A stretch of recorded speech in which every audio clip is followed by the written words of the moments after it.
ايوه اللي طلع هنا دي ذئاب ولا كلاب؟ ده ربنا بيحبك يا هيثم والله. خرز روح جيب حد وتعالى.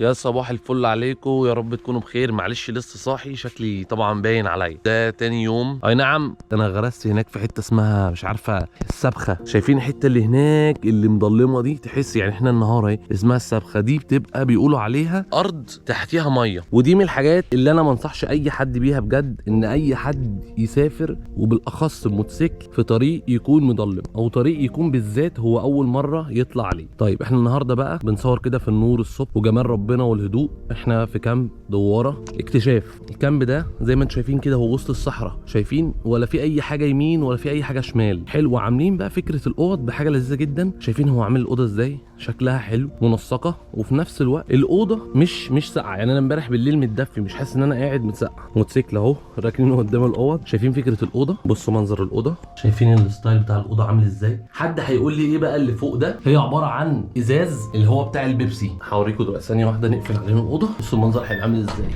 يا جماله يا جماله. لو نقفل كمان الاوضه دي، بص الاوضه خطيره. تبقى انت عامل حاجه شبه ديلي لايت كده او حاجه كده لايت خفيفه قوي. زي ما انتم شايفين كده الارض رمله، وهنا عباره عن محاره كده. شايفين بقى فكره الاباجوره عامله ازاي؟ دي كده قاعده هنا، دي اعتقد لعبه لو انت عايز تعمل مثلا قعده نار وبتاع بالليل عشان الدفا. وطبعا هو عامل هنا حاجتين، عامل ان انت ممكن تقعد في اوض وممكن ان انت تبيت في خيم. شايفين الخيم دي هو بيعملها، طبعا التكلفه بتبقى اقل، اعتقد اليوم فيها 150 جنيه. وفي من الاوض دي بقى اللي احنا شايفينها دي دبل وتريبل، فانت ممكن انت واصحابك الشله تيجي تقعدوا يعني. طبعا في قسم البيتش باجي ده طبعا اخويا كتكوت اسلام زي ما انتم شايفين كده بقى، جايبين احدث حاجه الرابتورز. طبعا هنطلع بالليل كده ونتكلم على كل الحاجات دي. شايفين احمد بالشنطه المعدات بتاعته.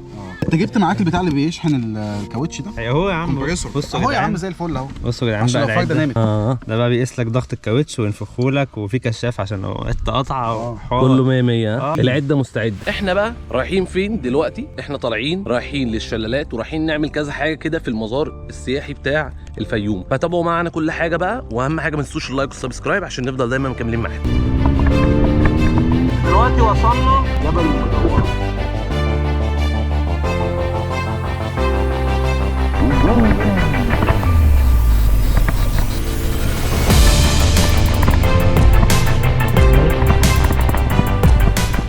يا جماعه الواحد بيعيش ذكريات الطفوله مع المدرسه، بس الموضوع مختلف لان احنا طالعين الطلعه دي مش مع الطلاب بتوع المدرسه، طلاب اليوتيوب. تتوقع ايام المدرسه كنت تفكر انك هتيجي هنا وبموتوسيكل؟ لا والله، ما انا بقول دي سبحان الله. طبعا حياه مختلفه يعني. ان الواحد كان زمان بيجي رحله الفيوم ده يبص على المايه بتنزل. والولا وليد صاحبي كان هيزقني. مش عارف الاسكندرانيه مالهم مزعلين ناس كتير ليه، مش عارف ولا ايه، عشان بتطلع مواهب ولا ايه الموضوع يا هيثم؟ احنا ناس نفسيتنا رايقه. اسكندريه فوق سالكه.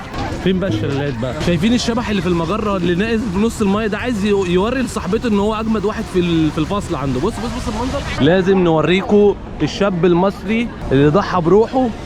بص المنظر، بص يا لا، اضحك للكاميرا. لما الواحد بيجي هنا الموبايل اصلا لوحده بيفصل لان مفيش شبكه، فالواحد بيبقى مبسوط ان هو فعلا والله ان هو قاعد سايب كل حاجه وقاعد كده في هدوء. قابلت مين بيصطاد في الترعه؟ اللي يقول لك هنا في سمك حلو. احمد بيصطاد بالكاميرا 360، بيصطاد اللقطه، بيصطاد ب 11000 جنيه. اسمع بقى يا عم، وادي الريان الواقع على بعد 65 كيلومتر من مدينه الفيوم جنوب غرب مصر، هو موطن لبحيرتين اصطناعيتين. يعني دي صناعيه اصلا تم انشائها لتحويل فائض من الصرف الزراعي. يعني الولد اللي كان بيستحمى ده دلوقتي هيزرع. صرف، ده صرف زراعي. صرف زراعي ها.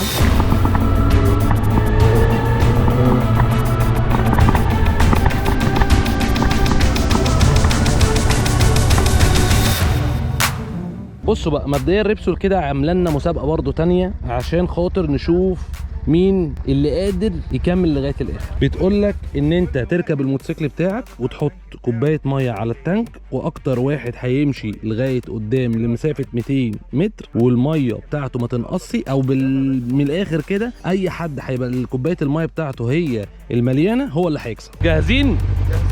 جاهزين؟ كفايه كده، يلا بينا. امسك الكوبايه، امسك الكوبايه. اقول لكم 1 2 3 هنبتدي نتحرك عشان نبقى فير. لو حد وقع الكوبايه هنهاجم نهاله تاني، واكتر واحد ما يوقعش كوبايات. اتفقنا؟ يعني اللي وقع الكوبايه مش هيخرج بره، بس هملاها له تاني ويتغرق تاني. تمام؟ 1 2 3. الله الله الله، حته دغدغه. الله الله الله الله، عاش عاش. والراحه يا عم الدنريه، هتوقع الكوبايه. الله الله الله الله الله، ابتدى دلدق عم الدلدقه. شايفين المايه يا جماعه؟ هوب هوب هوب هوب هوب هوب، كله يبتدي يلف من اول هنا.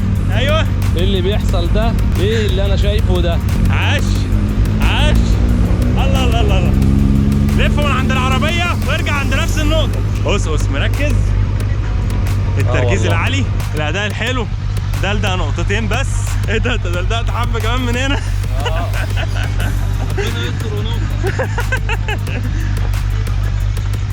عاش يا قصص، عاش. تقول يا جماعه اكتر يا جماعه، تقول انتوا بتصعب علينا الموضوع.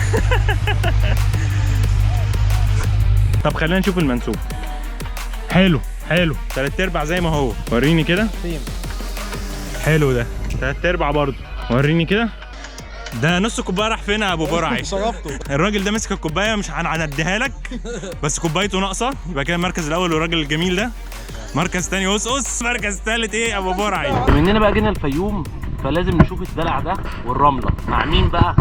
مع ملك البيتش باجات والرطرات. حبيبي عامل ايه يا سولو؟ صاحبي من زمان يعني، مش ان انا اول مره اقابله هنا.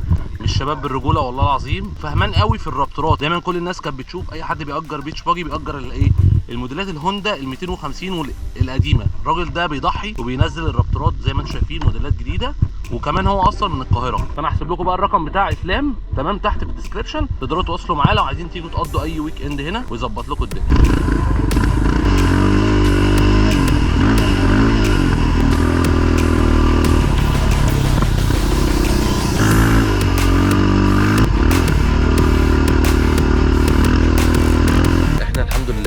اليومين عدوا على خير بدون اي حاجه والحمد لله، وربنا يسلم طريقنا ان شاء الله لحد ما نوصل اسكندريه. حابب اشكر كل اخواتي واصحابي اللي قضينا معاهم اليومين، احمد، اسلام، هيثم، ايزي بايكر، احمد علاء. بجد كانوا يومين كويسين جدا، وان شاء الله تتكرر مش اخر مره. احنا الفكره كلها ان احنا حبينا نفصل شويه. تابعوني بقى في كل جديد. معاكم اسامه مهدي بتاع موتوسيكلات.